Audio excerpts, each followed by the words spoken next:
Welcome to the Chapters and Chai Book Club. I'm Amanda. And I'm Francesca, and we're two sisters who love reading, but our book styles are quite different. Yes, they are.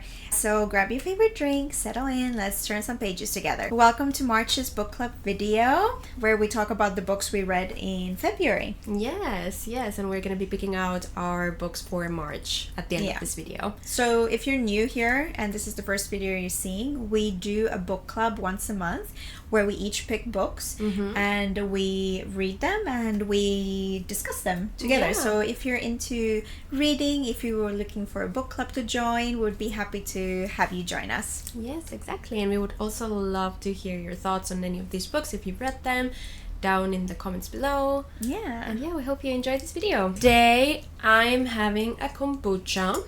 Very exciting. And I'm having a sparkling water with some berry flavor. Refreshing. I love kombucha. So the first book we picked was Better Than the Movies by Lynn Painter. It's gonna be here, insert here. So to give you the premise, this book is a romantic book. It's set in high school and we follow our main girl, Liz or Lizzie. And she is basically a little bit quirky, she's a little bit different, she sticks out, she's not in the popular groups of the school, and her childhood crush comes back in town and she really wants to go out with him. So she ends up asking the help from her neighbor Wes, who actually them two do not get along at all, and they are kind of like enemies. They've been battling over parking space and things like that. Yeah. So she makes a deal with him and he promises to actually help her have a makeover and get Michael ask her out on a date, her childhood crush. So we had posted some questions in our last book club video in February that we're going to be answering about these books. The first question is, was the romance believable to you? Why or why not? Now, Do you want to go? You can go first. Oh, okay. I said yes.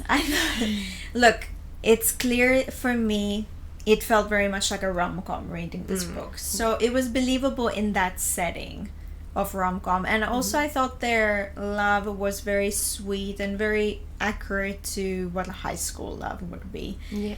So I thought it was sweet. It was believable for me. Yeah, I felt it. I was like excited for them, and I could see before our main girl Liz had understood that Wes has feelings for her. I was like, he cares about you so much and you can't see it. So in that sense, yeah, it was believable for me as well. Now, is this like a realistic life scenario? Maybe not, but the love was, well, what's a word for it? You could feel the love. Yeah. I think so. The second question is, how did you feel about the main couple's chemistry and compatibility? Did you root for them or not? So I thought that their chemistry was very cute. I always enjoy enemies to lovers kind of trope, and I was just excited and I was rooting for them, and every little moment where you described that Wes clearly cared about her and she had no idea, I was like, oh, that's so cute. She's gonna find out, and that's, I don't know, it made me giddy. Yeah, I really liked it. Yeah, I think it was, again, a very good representation of that sweet high school romance. So it was really sweet to read. And throughout the book, it was made quite clear that Wes liked Liz, but then also you see Liz catching herself, like, oh wait, why do I care about that? Yeah, like, wait, why am I feeling jealous? Exactly. Yeah, I could feel the chemistry building, and I was definitely rooting for them. Yeah, I like that. Third question is, what did you think of the main conflict or obstacle that kept the couple apart? Was it realistic or contrived? So I had put the main conflict as like what happens at the end, where after they get together and they kiss, then all of a sudden Wes kind of ignores Liz for a bit, and then Liz gets asked to prom by Michael, and then Wes goes with the other girl.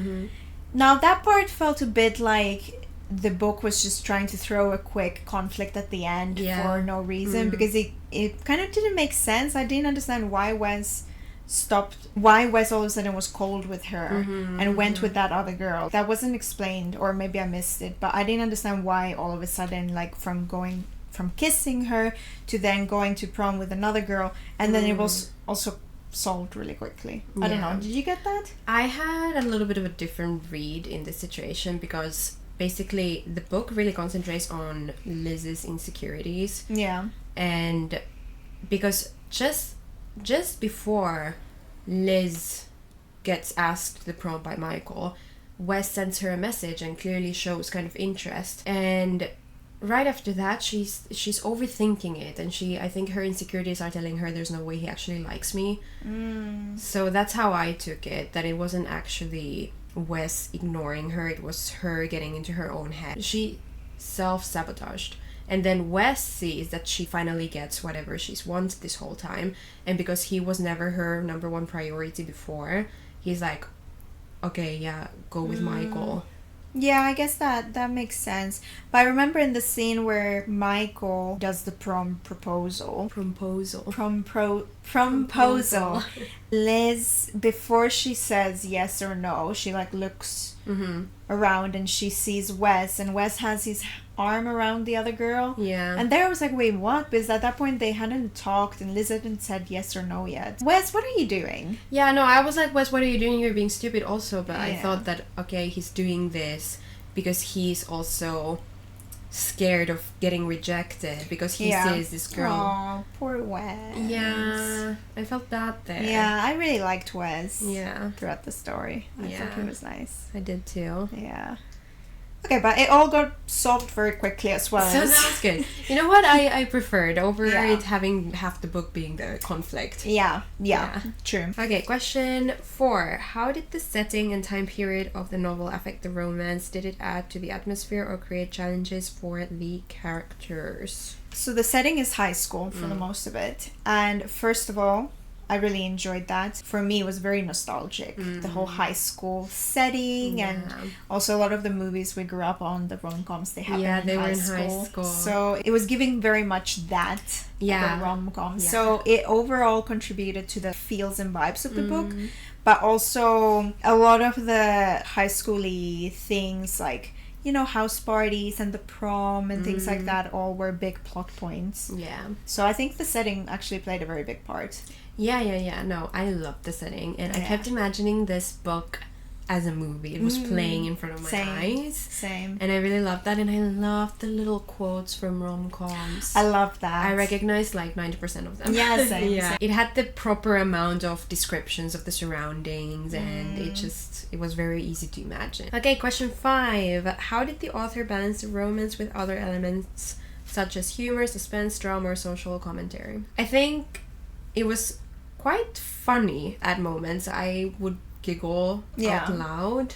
I also really enjoyed the other side of the story, which had to do about her trying to change her appearance to appeal to a guy. I feel like so many girls, when they try to get a guy, they think that by changing their appearance to kind of match what the guy wants, it's gonna get the guy. But it doesn't work like that. You need to find the person who likes you for who you are, who doesn't want to change you. Yeah.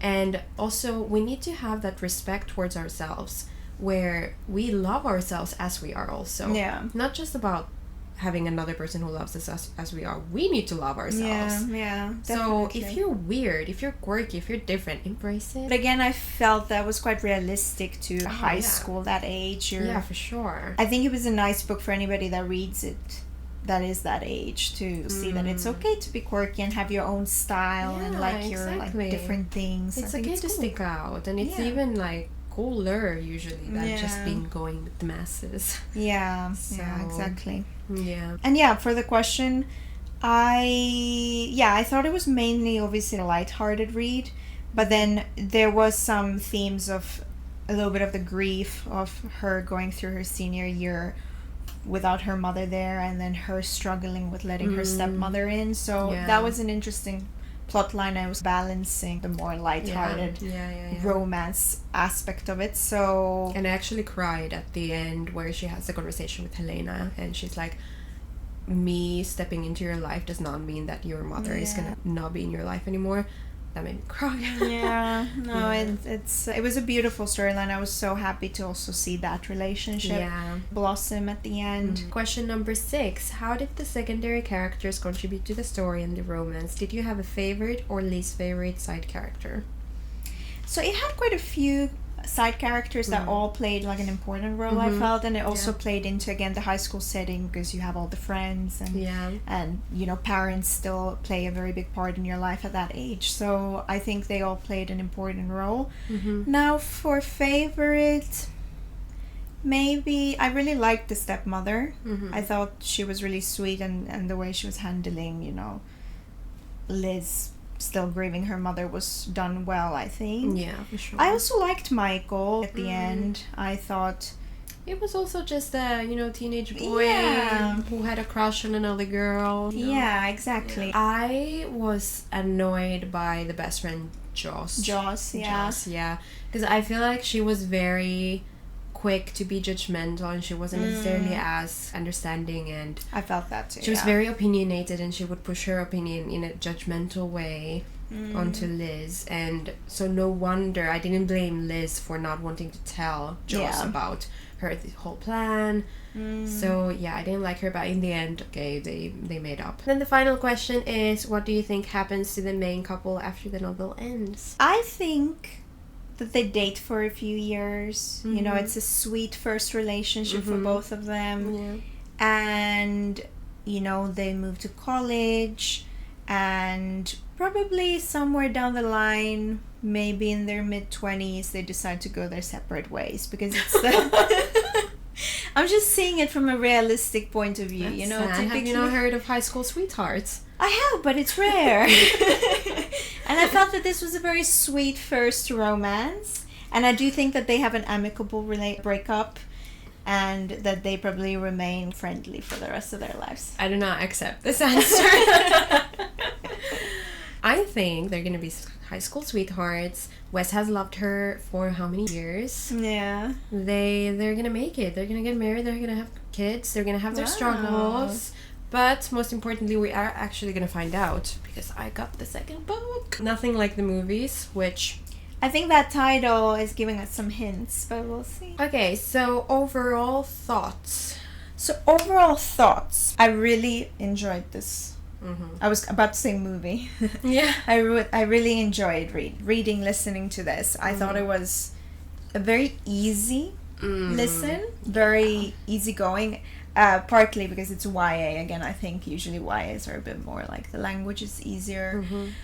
So very easy. I thoroughly enjoyed it. It was a good mood booster. It was a feel-good type of story, which was really, really nice. And my rating for this was 4 stars. Nice, not bad. Yeah, so it was really good.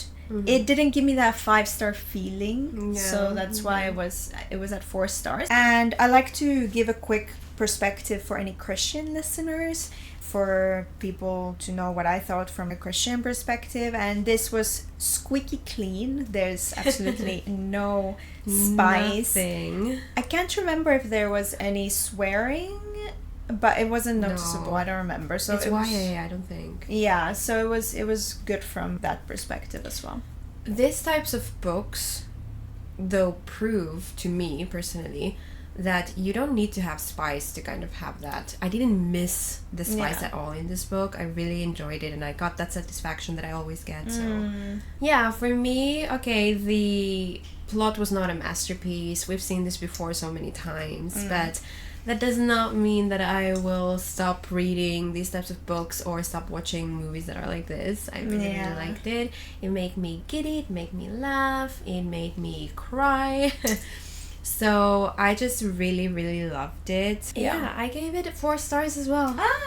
Same rating. So, shall we jump into our second book? Yes. So, second book we picked, that I picked for both of us, is Funny Story by Emily Henry. Yeah. Which was Francesca's first Emily Henry book, and my 4th, I think. Yeah. And essentially the quick synopsis of this is we follow Daphne, who was engaged to her fiancé Peter, and Peter just dumps her out of nowhere and wants to get together with his childhood best friend, Petra. And so Daphne ends up living and being roommates with the ex of the girl that Peter gets with. And so they're roommates, and in the beginning there's nothing romantic. Then I think both of them get invited to the wedding of their exes, and they kind of freak out, and they decide to fake date. Yeah. To make the exes jealous. So yeah, we can go through the questions of this and then give our overall thoughts after. Yeah. So question number 1. Was the romance believable to you? Why or why not? So, I have strong thoughts. I did not find this believable, and here's why. Daphne was planning a wedding with a man. So that tells me that she was very much in love with the ex Peter, because they were planning a wedding. She's engaged, she's on the top of her world, thinking she's about to get married to a man that they had been together for a few years. So if you're that strong in your relationship, you know, it didn't sound like Daphne was also knowing that this relationship was going to end. In her mind, they were getting married. So if you're that strongly in love, how can you fall in love with somebody else that quickly? I understand having a rebound, but I don't understand, like, if it was me, if that had happened to me while I was planning my wedding, I would have been destroyed for probably a few years. I would have felt sick to my stomach to even think about another man. So from a realistic side, I did not find that realistic that she actually properly fell in love with him so quickly after. I just don't think that would easily happen. So that was my... I get your point. You know, there's some root to what you're saying.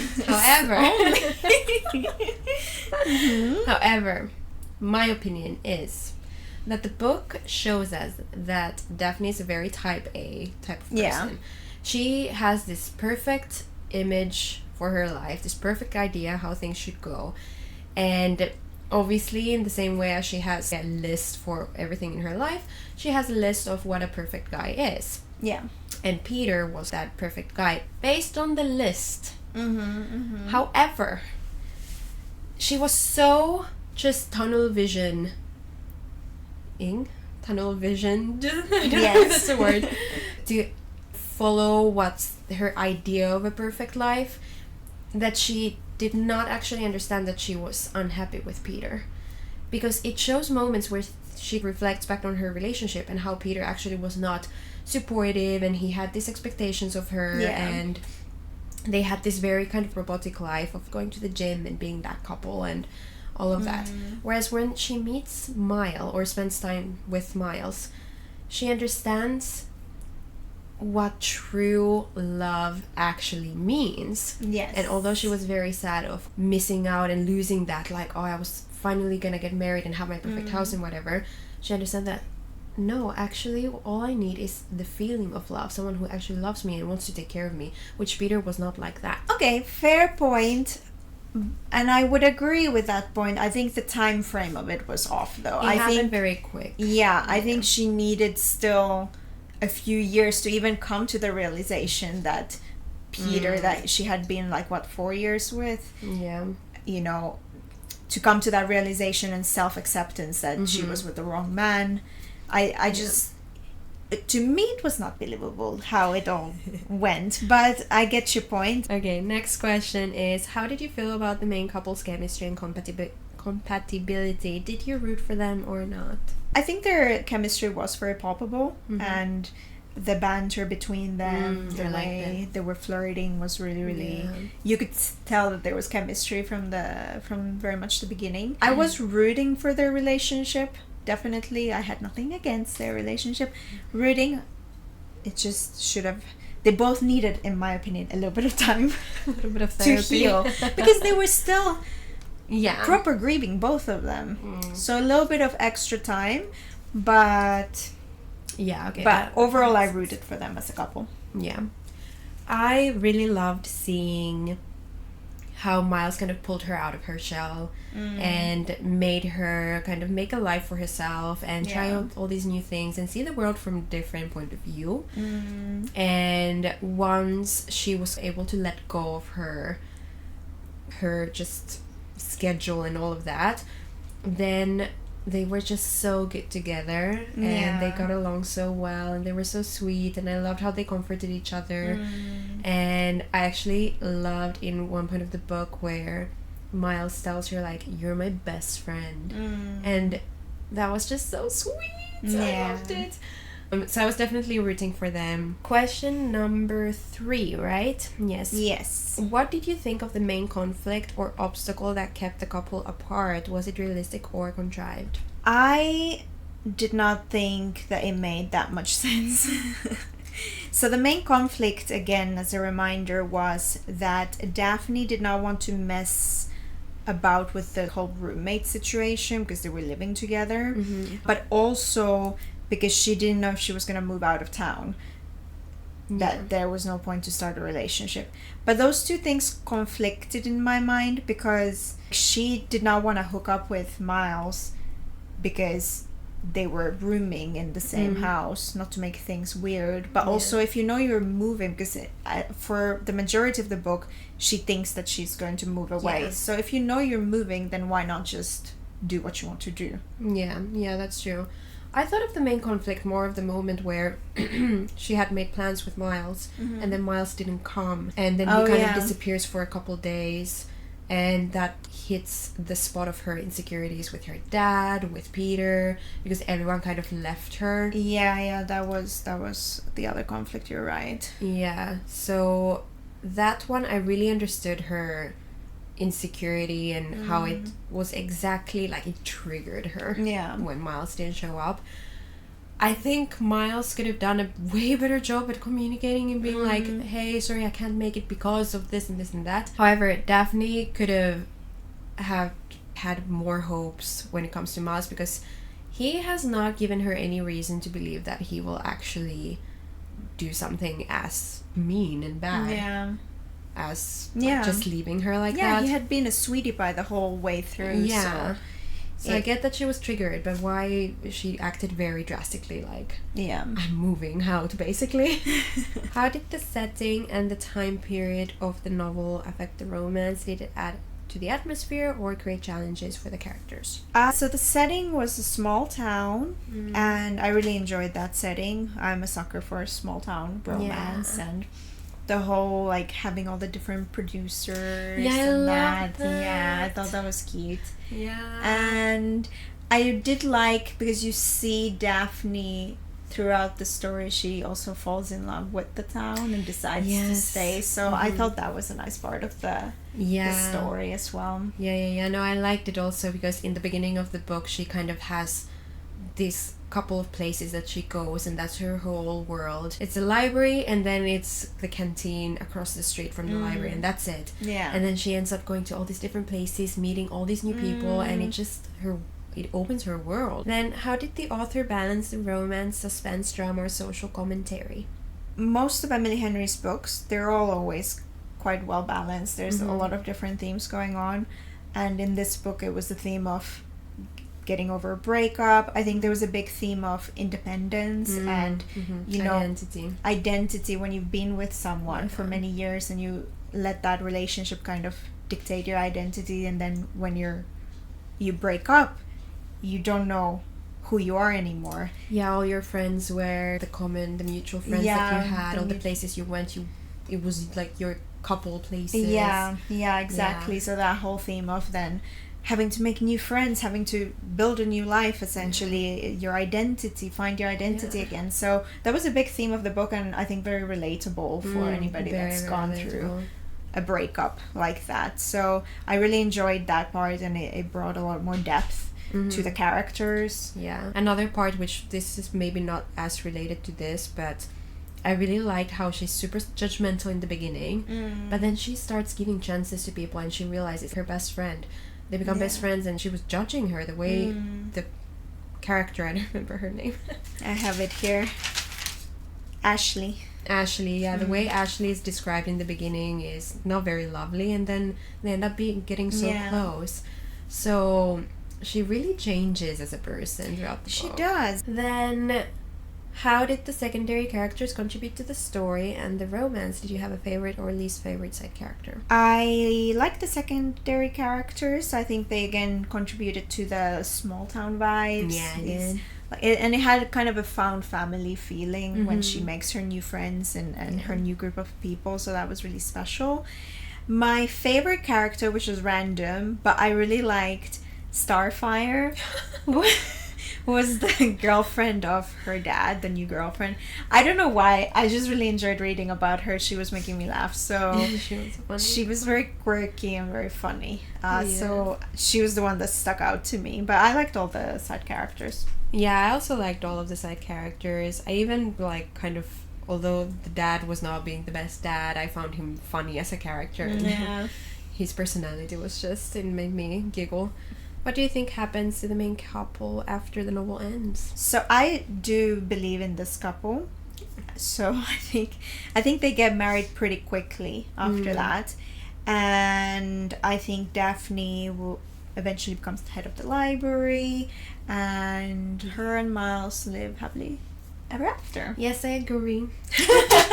Would you ever think otherwise, though? I agree. They will stay together. They will be happy. Yeah. I don't know if they're gonna have kids, but I think they will. Yeah, maybe. And I think they're gonna be very chill. They're gonna take it day by day, and they're gonna make each other happy. Yeah. So overall thoughts. This was, as we said, my first Emily Henry book. I absolutely loved it. I was obsessed. I could not stop listening to it. I loved the sarcastic humor in this book. It really, really made me laugh out loud. Yeah. Which was nice. There was also a moment with a chocolate cherry milkshake and Petoskey fries, and I was drooling over.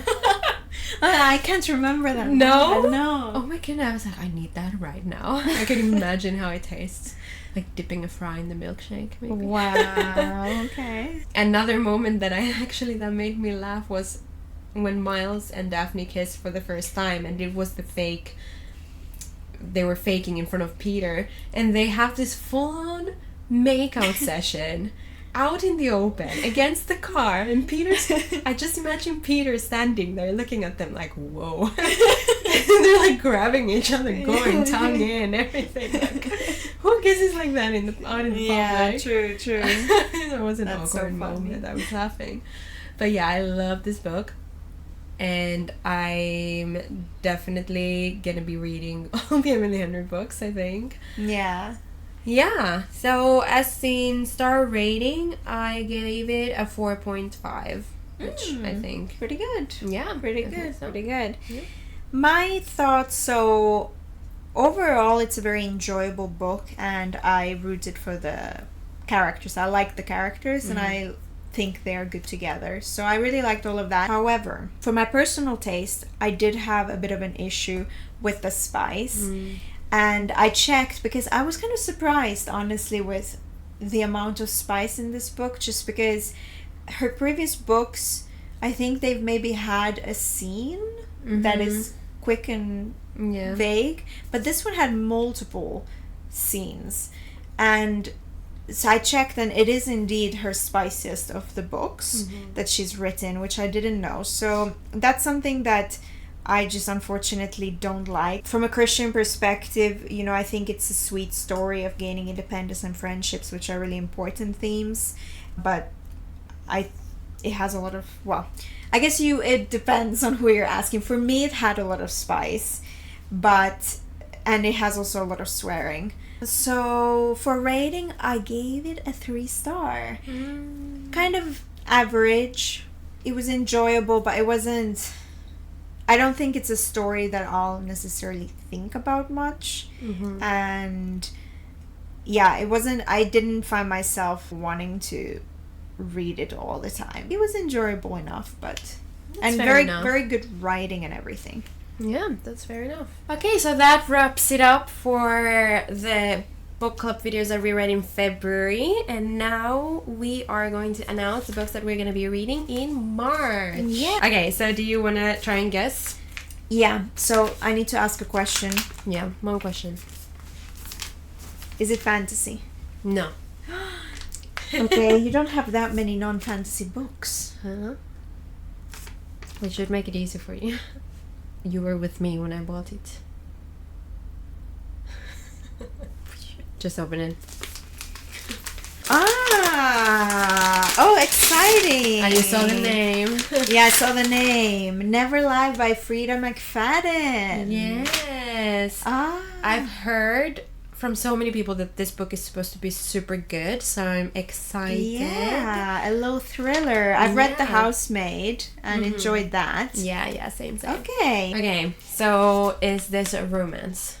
I think it has romantic themes, but it's not a romance. Is it Jones? What's the name? Yeah, you got it. Evelyn Hugo, Seven Husbands, the other book. Oh. Yay!